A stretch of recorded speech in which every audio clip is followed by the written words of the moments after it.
Breastfeeding Buddies. Today we're going to be talking about bringing your baby home from the hospital.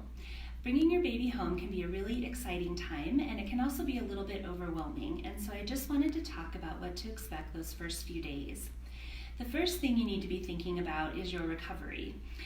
Delivering a baby is hard work, and you want to make sure that you're taking care of yourself as well as you're taking care of your baby those first few weeks.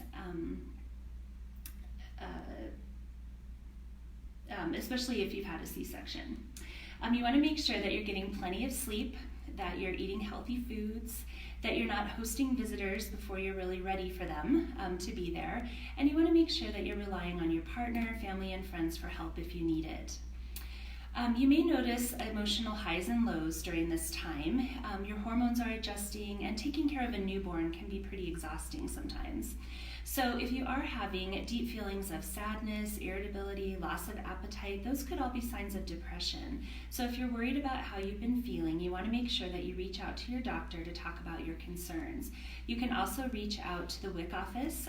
They can hook you up with services, and there's also a 24-hour helpline, and I'll put the number to that helpline in the comments of this video.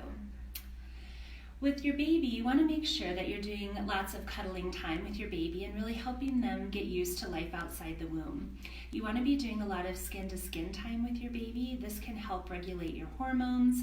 It can also help with breastfeeding.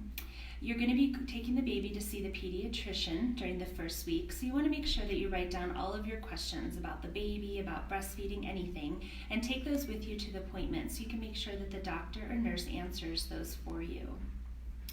With breastfeeding, in the beginning, you're going to feel like all you're really doing is caring for the baby.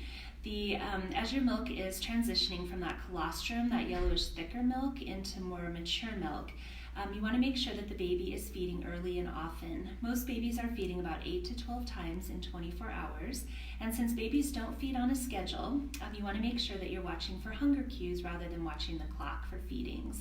So hunger cues are things like the baby opening and closing their mouth, turning their head to the side, maybe bouncing their head, rooting, sucking on their fingers, sucking on their closed fists. Those are all signs that the baby's ready to eat.